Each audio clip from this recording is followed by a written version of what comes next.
Police, ज़मीन और public order, police के अलावा, पब्लिक ऑर्डर के अलावा और ज़मीन के अलावा एलजी साहब किसी भी मामले पर निर्णय नहीं ले सकते। केवल ओपिनियन दे सकते हैं जब मंत्री कोई निर्णय लेगा। निर्णय लेने का अधिकार मंत्री के पास है, निर्णय लेने का अधिकार सरकार के पास है, मंत्रिमंडल के पास है, मुख्यमंत्री के पास है। मुख्यमंत्री या मंत्री कोई निर्णय लेंगे तो आप उसकी सहमति असहमति दे सकते हैं, लेकिन आप 4 साल बाद उठा के किसी फैसले को पलट नहीं सकते। 4 साल बाद आज आपने जो फैसला पलटा है उस पर लिखा है कि मैं डिफरेंस ऑफ ओपिनियन के तहत ये चेंज कर रहा हूँ। मैं फिर से कहना चाहता हूँ कि डिफरेंस ऑफ ओपिनियन का अधिकार सुप्रीम कोर्ट ने, संविधान ने उनको दिया है। डिफरेंस ऑफ ओपिनियन का अधिकार एलजी साहब को दिया है। वो इसलिए दिया है क्योंकि दिल्ली देश की राजधानी है।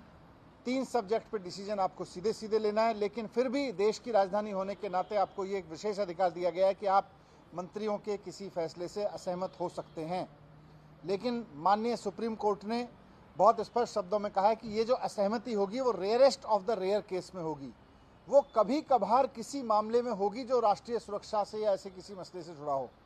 ऐसा नहीं है कि आप रोज चुनी हुई सरकार के फैसले को पलटोगे और बोलोगे मेरे पास तो विशेष अधिकार है। सुप्रीम कोर्ट ने लिखा है rarest of the rare case. अब एलजी साहब कहते हैं मैं तो सुप्रीम कोर्ट के आदेश को ही नहीं मानता, सुप्रीम कोर्ट के आदेश मेरे ऊपर लागू नहीं होते। ये कैसे होगा? जब सुप्रीम कोर्ट ने ये कहा है कि rarest of the rare case में होना चाहिए, तो ये रोजाना आप सुबह उठ के रोज सरकार के फैसले को पलटने का जो निर्णय ले रहे हो, ये तो गलत है। ये तो सुप्रीम कोर्ट को भी नकार रहा है, संविधान को भी नकार रहा है।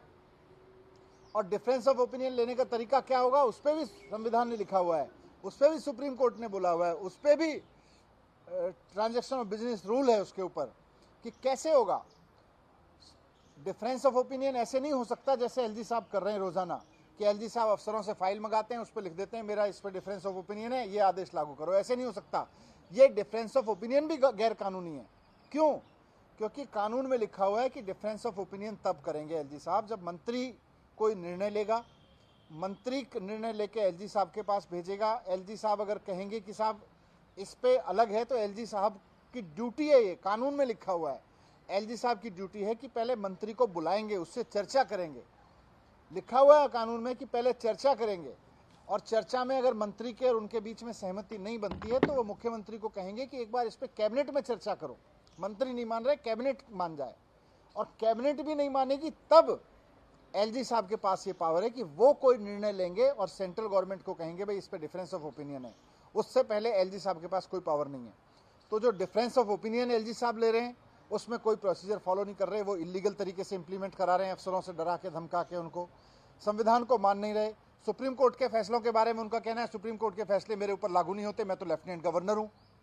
आप संविधान के आदेश पे चलते हो, भारत में ही रहते हो, भारत में के ही एक राज्य में एलजी हो, आपको संविधान को भी मानना पड़ेगा, सुप्रीम कोर्ट को भी मानना पड़ेगा, नियम कायदे कानूनों को भी मानना पड़ेगा।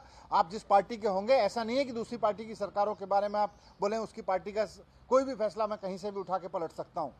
ये गैरकानूनी तरीके से एलजी साहब कर रहे हैं। कह रहे हैं कि हमने 4 साल पहले जो केजरीवाल जी की सरकार ने डायरेक्टर लगाए थे, वहाँ बिजली कंपनियों में 8,000 करोड़ का घोटाला हो गया। दिल्ली में केवल और केवल एक ही काम हो रहा है बिजली के सेक्टर में कि बिजली लोगों को फ्री मिल रही है। कोई घपला, कोई घोटाला नहीं। कहाँ घोटाला हो गया, कौन सा घोटाला हो गया? सब हवा में है। रोज कोई नया आरोप लगाते हैं, कभी मेरे ऊपर आरोप लगाते हैं, कभी किसी और के ऊपर आरोप लगा देते हैं, सीबीआई भेज देते हैं, ईडी भेज देते हैं। करा लो इसकी जांच, इस 8,000 करोड़ की भी करा लो। आपको ये पावर कहाँ से आ गई? आपके पास ये पावर है कि आपको लग रहा है घोटाला हुआ, जांच कराओ। आपके पास ये पावर कहाँ से आ गई कि आप केजरीवाल जी की सरकार के फैसले को 4 साल बाद पलट देंगे?